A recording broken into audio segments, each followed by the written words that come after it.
നമ്മുടെ സർവകലാശാലകളെ തകർക്കുന്ന ഒരു നീക്കമാണ് ഇപ്പൊ കഴിഞ്ഞ കുറെ നാളുകളായി ഈ പരസ്പരം ഏറ്റുമുട്ടുന്നു എന്ന പേരിൽ നടത്തിക്കൊണ്ടിരിക്കുന്ന ഈ ചക്ലത്തി പോരാട്ടവും അതിന്റെ എല്ലാ ചട്ടങ്ങളും കീഴ്വഴക്കങ്ങളും ലംഘിച്ചുകൊണ്ട് നടത്തിക്കൊണ്ടിരിക്കുന്ന ഓരോരോ കാര്യങ്ങളും. അപ്പൊ അതിൽ ഒരു ഭാഗത്ത് സംഘപരിവാർ അവരുടെ രാഷ്ട്രീയ അജണ്ട പ്രകാരം സർവകലാശാല കാൽക്കീഴിലാക്കാൻ ശ്രമിക്കുന്നു.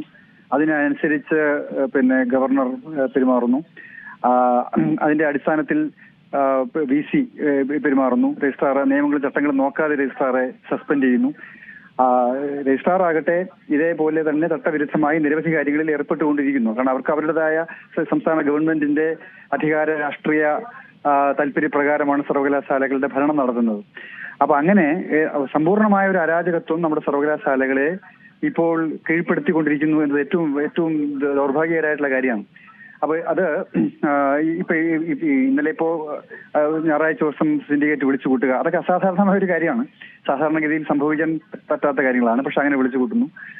അവിടെ സിൻഡിക്കേറ്റ് ഭൂരിപക്ഷം ചേർന്ന് ഒരു സസ്പെൻഷൻ നടപടി റദ്ദാക്കുന്നു. ആ നടപടി റദ്ദാക്കിയിട്ടില്ല, ഇപ്പോഴും സ്റ്റാൻഡിംഗ് ആണ് എന്ന് VC പറയുന്നു. അപ്പോൾ വാസ്തവത്തിൽ സിൻഡിക്കേറ്റിന്റെ ചെയർപേഴ്സൺ വൈസ് ചാൻസലറാണ്. പക്ഷെ ഒരു വൈസ് ചാൻസലർ തന്നെ ഇല്ലല്ലോ. ഇപ്പൊ ഇത് താൽക്കാലികമായി ഒരാഴ്ചത്തേക്ക് ഇൻചാർജ് ആയിട്ട് വന്ന ആ ഒരു വൈസ് ചാൻസലറാണ് ഇപ്പോൾ സിസ തോമസ്. ഈ മോഹനൻ കുന്നുമൽ എന്ന് പറയുന്ന VC പോലും താൽക്കാലിക VC ആണ്. ഒരു പെർമനന്റ് VC ഇല്ല. കേരളത്തിലെ സർവകലാശാലകളിൽ അനാഥമാക്കിയിരിക്കുകയാണ്. വൈസ് ചാൻസലർ നിയമനം തന്നെ ഈ പോരാട്ടം മൂലം. പോരാട്ടം എന്ന് പറഞ്ഞാൽ പരസ്പരം നടത്തുന്ന നിയമവിരുദ്ധമായ കുറെ ഏർപ്പാടുകളാണ്. അപ്പൊ അതിന്റെ എല്ലാം ഫലമായി സർവകലാശാലകളിൽ അനാഥമാക്കപ്പെട്ടിരിക്കുന്ന ഒരു സാഹചര്യം നിൽക്കുന്നു എന്നതാണ് നമ്മൾ ഇന്ന് കാണുന്ന ഏറ്റവും പ്രധാനപ്പെട്ട ദൗർഭാഗ്യകരമായിട്ടുള്ള കാര്യം. അപ്പൊ അത് ഒരിക്കലും ഗുണകരമല്ല. സർവകലാശാലകളുടെ ഭാവിയെ സംബന്ധിച്ചിടത്തോളം ഒട്ടും ഗുണകരമല്ല ഇപ്പോൾ ഈ കാര്യങ്ങൾ. ഇതിനെ സങ്കുചിതമായ രാഷ്ട്രീയ താല്പര്യപ്രകാരം കാര്യങ്ങൾ നീക്കുന്ന ഈ സിൻഡിക്കേറ്റ് അംഗങ്ങളാകട്ടെ, ഇത് സർവകലാശാല ഭരിക്കുന്ന ആളുകളാകട്ടെ, അവര് ഇത്തരം കാര്യങ്ങളിൽ പിന്മാറുകയും ചട്ടത്തിനനുസരിച്ച് പോവുകയും വേണം. അപ്പൊ ഹൈക്കോടതിയിൽ ഒരു കേസ് ചെയ്തിട്ടുണ്ട്. ആ ഹൈക്കോടതിയിൽ വിധിക്ക് വേണ്ടി എന്തായാലും കാത്തിരിക്കേണ്ടതുണ്ട്.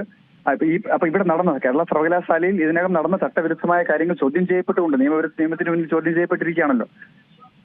അപ്പൊ എന്തായാലും വിദ്യാഭ്യാസ സ്നേഹികളെ സംബന്ധിച്ച് വളരെ അങ്കലാപ്പുണ്ടാക്കുന്ന ഒരു കാര്യമാണ്. സർവകലാശാലകളുടെ ഭാവിയെ തന്നെ അപകടത്തിലാക്കുന്നതാണ്. ഇത്തരം കാര്യങ്ങളെ സംബന്ധിച്ചൊരു ഒരു ഇച്ഛാശക്തിയോട് കൂടിയും ധാർമ്മികമായും അതിന്റെ നിയമപരമായ വശങ്ങളെല്ലാം പരിഗണിച്ച് നിഷ്പക്ഷമായി പ്രവർത്തിക്കുന്ന സർവകലാശാല അധികൃതരും സിൻഡിക്കേറ്റ് അംഗങ്ങളും വൈസ് ചാൻസലർമാരും ഒക്കെ ഉണ്ടാകേണ്ടിയിരിക്കുന്നു എന്നതാണ് ഇപ്പോ ഈ ഘട്ടത്തിൽ പറയാൻ പറ്റുന്നത്. ഇതിന്റെ എല്ലാത്തിനും കാരണമായി നമുക്ക് കാണേണ്ടത് ഈ ഗവർണർ സർക്കാർ പോര് തന്നെയല്ലേ? അതിൽ നിന്നും തുടങ്ങുന്നത് തന്നെയല്ലേ ഈ ഇപ്പോഴും തുടരുന്ന ഈ പ്രശ്നങ്ങളെല്ലാം ഈ സർവകലാശാലയിൽ സംഭവിച്ചതാണെങ്കിലും അതെല്ലാം നമ്മൾ അതുമായി തന്നെ കൂട്ടി വായിക്കേണ്ടതല്ലേ? അല്ല, ഗവർണർ പോരെന്ന് പറഞ്ഞാൽ ഗവർണർ ആരെ റെപ്രസെന്റ് ചെയ്യുന്നു? കേന്ദ്ര ഗവൺമെന്റിന്റെ അല്ലെങ്കിൽ അവരുടെ താല്പര്യങ്ങൾക്കനുസരിച്ച് ഗവർണർ പെരുമാറുന്നു.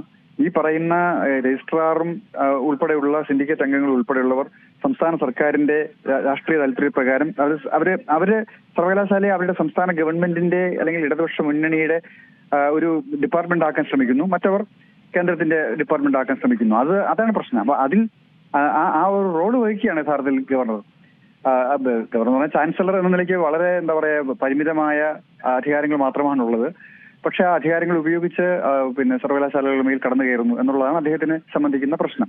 മറുഭാഗത്ത് ഇവിടെ നിഷ്പക്ഷമായോ സ്വതന്ത്രമായോ പ്രവർത്തിക്കുന്നുണ്ടോ നമ്മുടെ രജിസ്ട്രാർമാരും ഇവിടെ സിൻഡിക്കേറ്റ് അംഗങ്ങൾ എന്ന് ചോദിച്ചാൽ അവർ നേരെ വിരുദ്ധമായിട്ടാണ് അവരും പെരുമാറുന്നത്.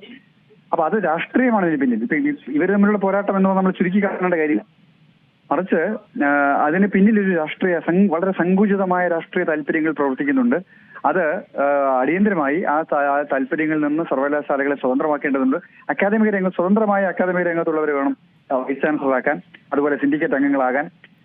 രാഷ്ട്രീയ നോമിനികൾ വരുന്ന ഒരു ഏർപ്പാട് തന്നെ, കീഴ്വഴക്കം തന്നെ യഥാർത്ഥത്തിൽ അവസാനിപ്പിക്കേണ്ടിയിരിക്കുന്നു എന്നതാണ് ഞങ്ങൾ നേരത്തെ ഒരു ഘട്ടത്തിൽ ചൂണ്ടിക്കാണിച്ചതാണ്.